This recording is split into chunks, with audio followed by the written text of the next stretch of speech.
Hey, what's up, guys? Welcome back. New episode number 3. Today we have a very special guest, my boy chino.Fadez. Welcome, What's up, bro. guys? Welcome. Thank you. A lot of people they hear me. Well, on the last 2 episodes, I mentioned my boy Chino. He's a very I know him for a little while. I know him for at least 6, 7 years. And today he's gonna share his journey as a barber and his opinion about what he thinks about the industry, his story. He has a pretty solid background. He's a young guy, 21 years old, and he started barbering at the age of 18. No, you start barbering 18.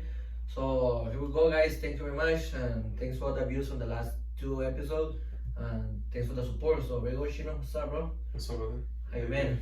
Good. Yourself? Good, man. So tell me your story, bro. What get you into barbering? Where do you work right now? Right now, I work at the Barbers Club in Lake Elsinore. Okay, so you work at the Barbers Club. Lake Elsinore. Shout out to the Barbers Club. Me and the owner, he just started following me, I think. Yeah, shout out to Lalo. Shout out to Lalo. Very Thanks. cool person. So let us your story, man. Let me know your story about how do you get into barbering and all this stuff. Barbering, I always felt really good in a barbershop. It's something that, as a kid, I always wanted to be in the barbershop. I would hang out for, hours and hours. And I always felt natural for me to be in a barbershop. And then after high school, I graduated. And then I joined the Carpenters Union. For a little bit. And that's when COVID started. COVID, laid us off of work. And April 20th was my last time being a carpenter. And I started cutting hair in the garage. Barbershops were closed. Everybody needed haircuts, and I didn't have nothing to do. Started cutting hair, and I was in the garage for like a good 4 months before I started in a shop.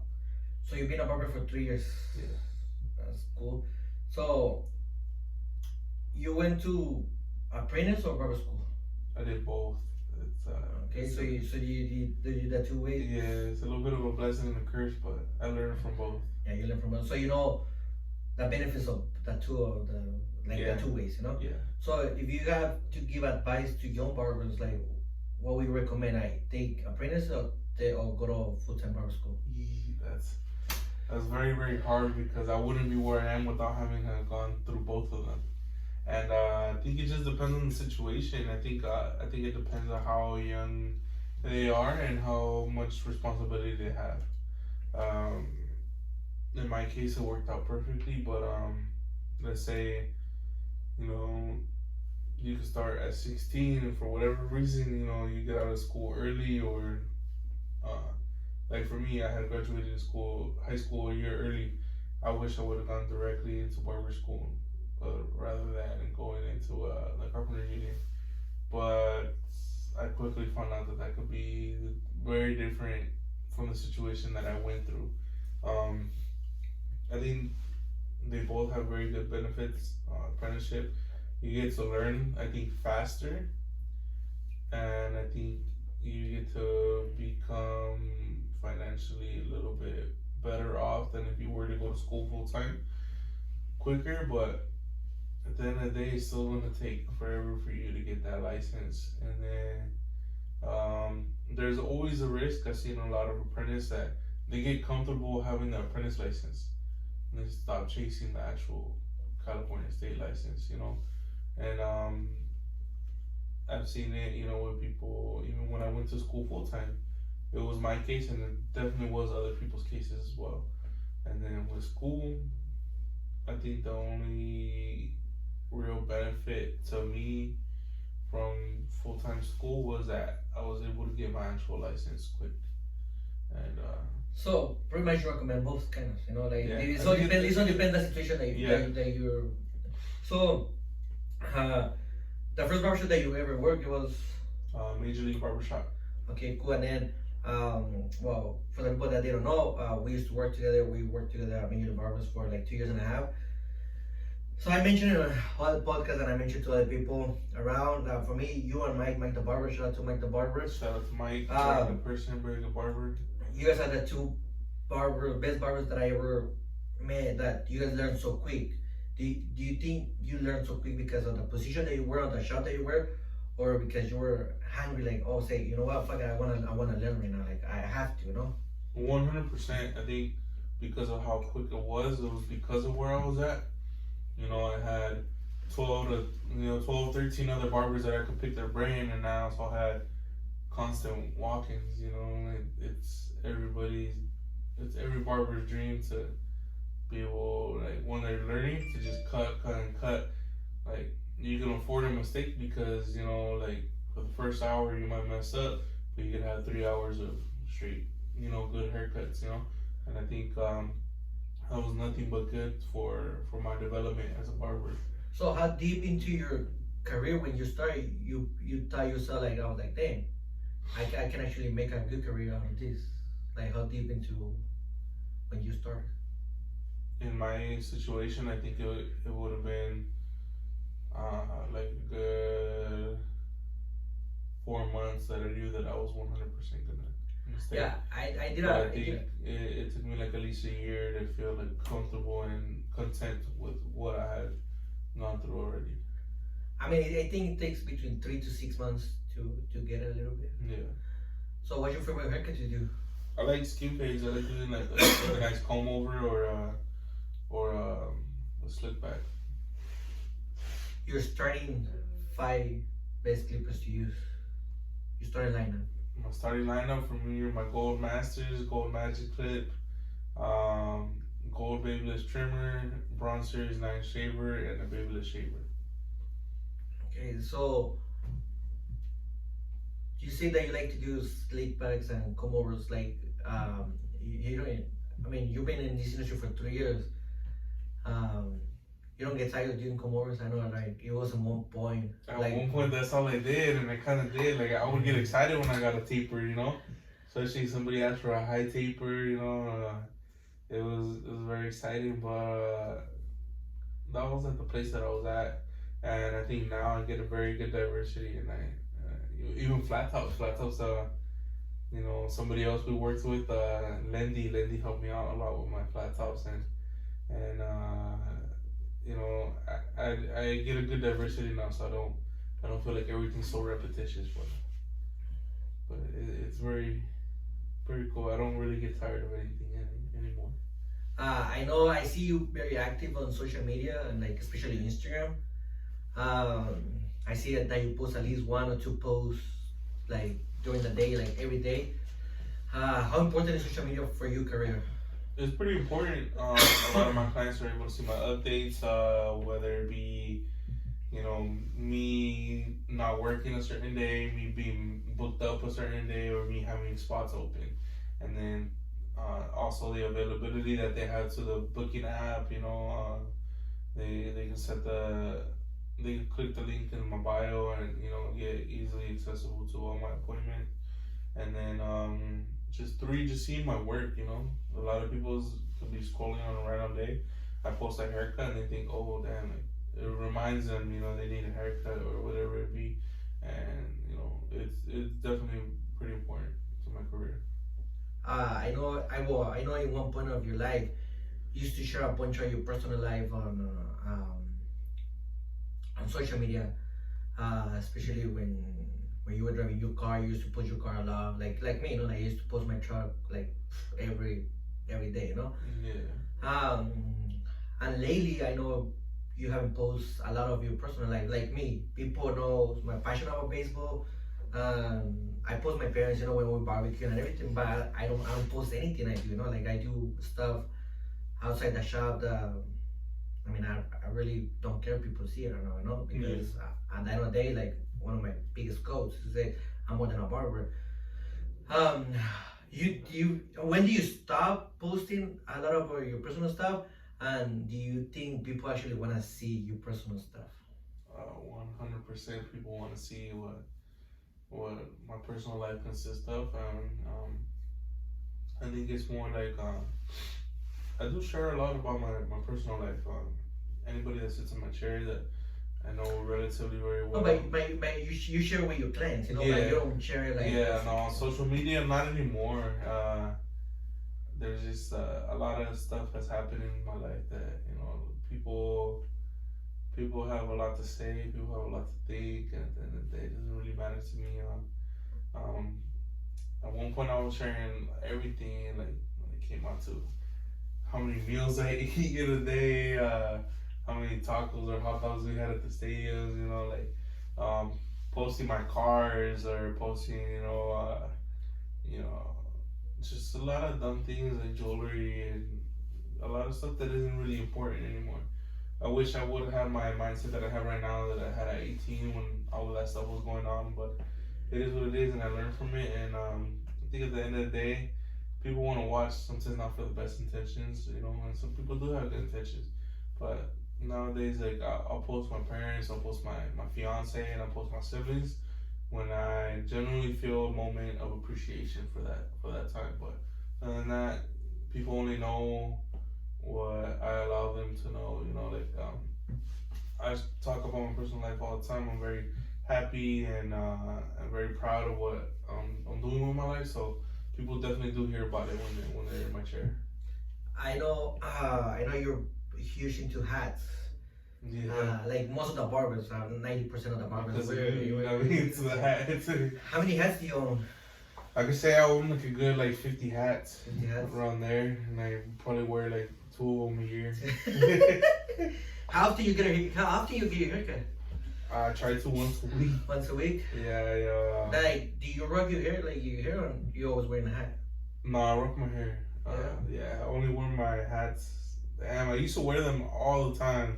I would change hats like every single day, and not anymore. I don't know. It's just I sweat a lot, bro. Yeah. I sweat a lot. I don't wear my hats anymore. I do rock my haircuts. When it's hot, I like to go a little bit shorter. This winter, I kept it short. But I do like to rock my comb over or slick back every once in a while, and then I like to switch it up, keep it interesting. Yeah, the other day I was in my room and I was like, damn, I was wearing the same hat, like the spring ball. For the last year, I've been wearing the spring training from 2022 Padres hat, and I tried to switch it here and there, but I have a bunch of boxes with hats. I was like, damn, I want to see how many I have. I was like 155. You're like, damn, 155 hats. I was like, damn, I only use like 1 or 2. Yeah. So, but I mean, I love hats. So I think hats is something very important for us as barbers. I don't even, but all the barbers that I know, they always wearing hats. Yeah, as well as shoes. It's only a few barbers that I know that they don't wear hats. But yeah. So, what's the definition of barber life for you? Barber life is I can say it's like my own definition for the barber life is how happy and proud I am to be doing what I do. Like one thing you always said is we're more than a barber, and I think of my career as an act of service to the community. Because essentially it is a trade. It is something that requires skill, and you trade that for currency. I think barber life to me is freedom, control of whatever you'd like to do, and ultimately the act of service to people. You can hear them out, you make them look good, feel more confident. You help them get through whatever they gotta do, and at the end of the day, like I think we have a very big impact on the community. How good the industry has been to you? Very good, very good. I was able to learn super quick. It's been very, very good to me. I was able to meet my fiance, and I was able to meet so many good people. Like you, people we worked with in the past, and people that I met, like my mentors at the barber school, and even people outside. Like it's crazy that sometimes I could be somewhere random, and another barber knows me just from Instagram. And they hit like, hey, you work like us, and boom, boom, boom, we link up, and you make another connection right there. People that I've never met before, can come up to me, and like vice versa, I do the same to other barbers, and it's very cool. Like barber industry has been very good to me. Do you like when people recognize you outside the barbershop? Like they never got a haircut by you or their barbers, and you like when people like let's see you're in a taco shop or In and Out, whatever, and they recognize you like, hey, you're Chino. Yeah, yeah, it's definitely a good feeling. It happened to me more when I started barber school. A few of the students already knew who I was, and Oh, that's pretty cool. yeah, and then also just going out to eat, like whether I'm in Paris, Moreno Valley, Menifee, Murrieta, Temecula, San Marcos, or even deep down in San Diego. I met a few people that have heard of me one way or another, and it's pretty cool. So you mentioned the community. How important you think barbers and the community are together? Like, Very important. I think it's very good to connect with your community. I've never lived in a city like Elsinore, but a lot of people in the city are very good to me. They're very good to me. Like if I need something, they can take care of me. They're very good with booking their appointments. They hear me out sometimes. I hear them out sometimes. I get invited to stuff that important people to that person get invited to. A lot of people consider me friends and family, and I think likewise, like there's definitely a lot of people that I consider more than just a client. Um, there's a Casaneda family, the Figueroa family, the Velardes. There's a lot of people that are very good to me. you know, it was funny when I mentioned that you were gonna be on the podcast conversation. A few people they were waiting for you. They were waiting for you to see like, hey, bro, just let me know when you're gonna post it so Oh, really? I can watch it. I was like, hey, that thing is funny. I mean, it's Yeah, pretty cool. me at work as well. I got some good feedback. A lot of people told me like, hey, you still talk to Mario? We're gonna be on the podcast. And like send us the link and we'll watch it. And it's very exciting that people actually do wanna. Yeah, me too. wanna Like hear about that. I feel blessed for the support. Like, a lot of people were asking. I know a lot of people is waiting for a few barbers. You were one of them that people were waiting for.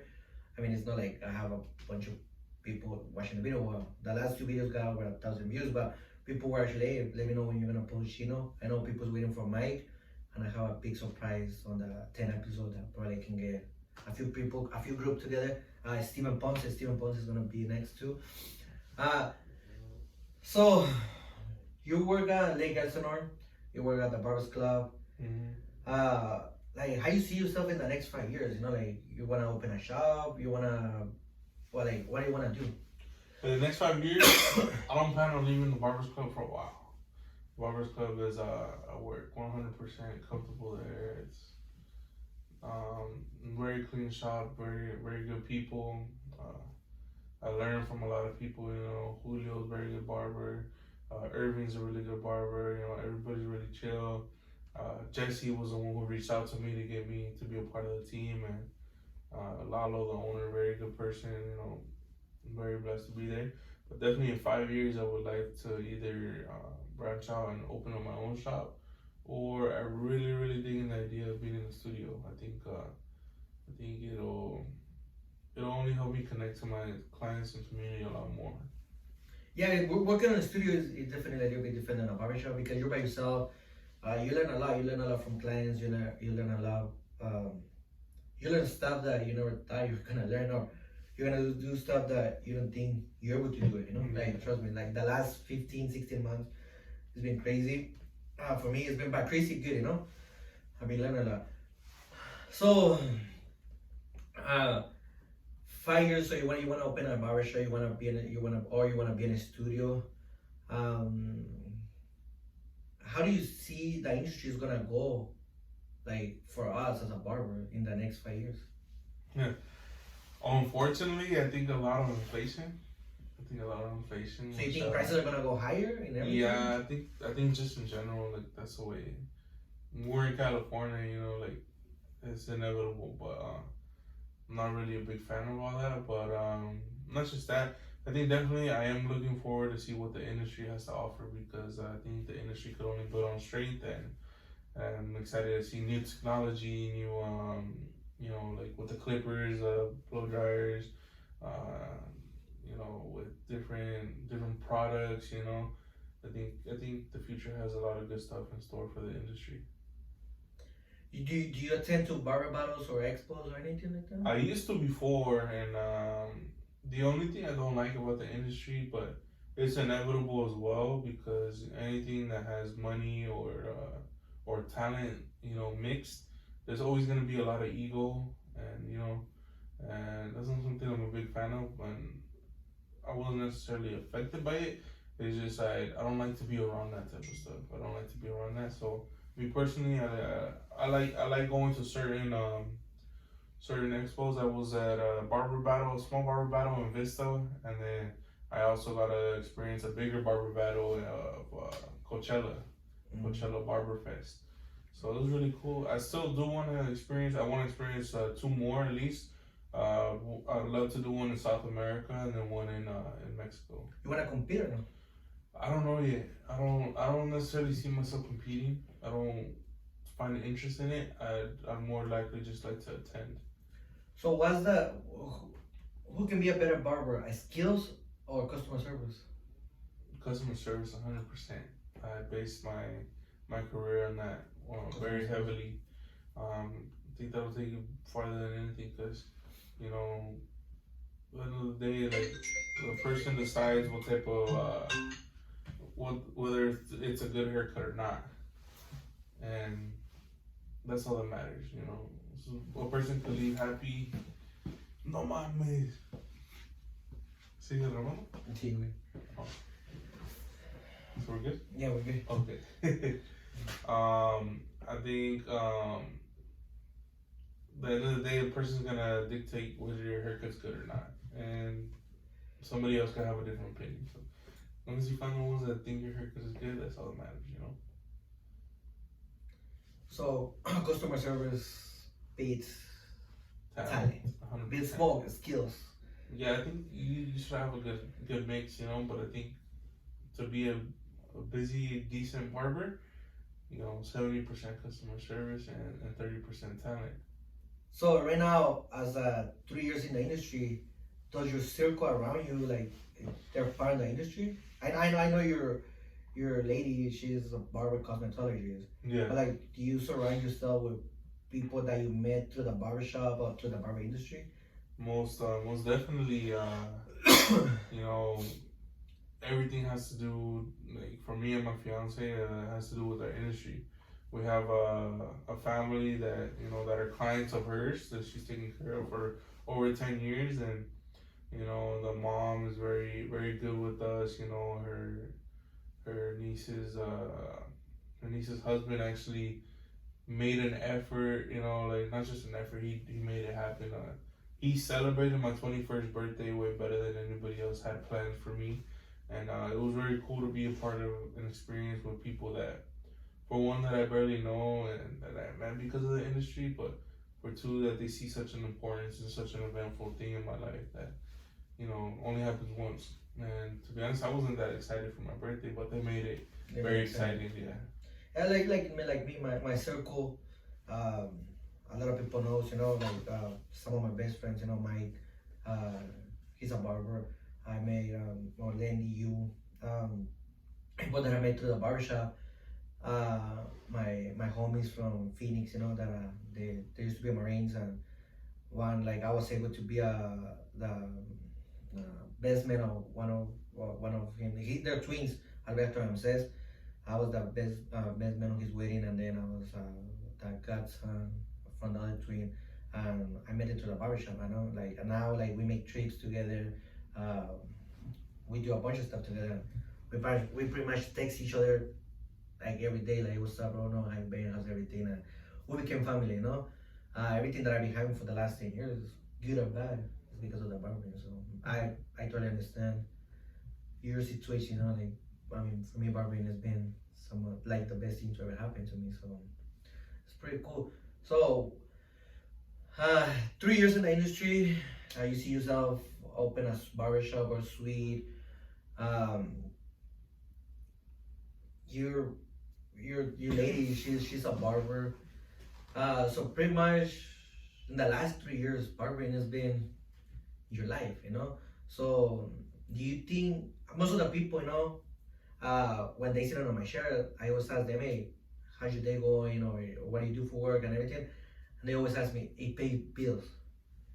So, and what I'm trying to show to people is, like, we barbers, but it's not like one day we wake up and say, oh, I'm gonna go apply for barber. We actually love what we do. Yeah. We actually love what, 90% of the barbers, we love what we do. 100%. And so from 1 to 10, how much you love barbering? Like, what do you think? I 20. can only with a 20. So I love the freedom of it, bro. Before this, I had to wear certain uniforms, certain colors for work. I could wear whatever I want. I could show up whenever I want.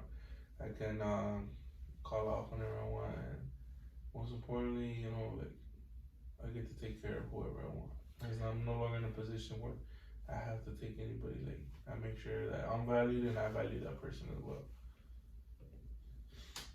that's pretty cool. That's I mean, for me, like my goal from this conversation podcast is to show other people, not just barbers, other people, way more than a barbers. Yeah, the reality of our lifestyle is just a lot different than a lot of people per se. Oh yeah, but I mean, it's good and bad thing. Like a lot of people you guys have a bunch of guys with tattoos that smoke weed most of the time. Most of the barbers smoke weed. Who was that one guy that one time had David's friend?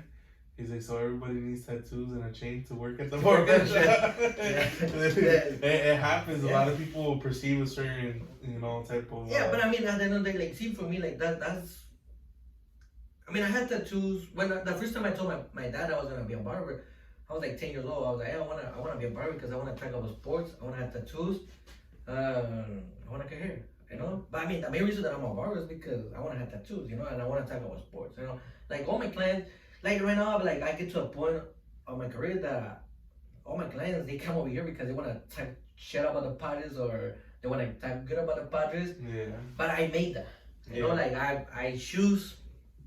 I mean, it's gonna be kind of weird, but I choose my clientele. I choose who I want to cut. Yeah.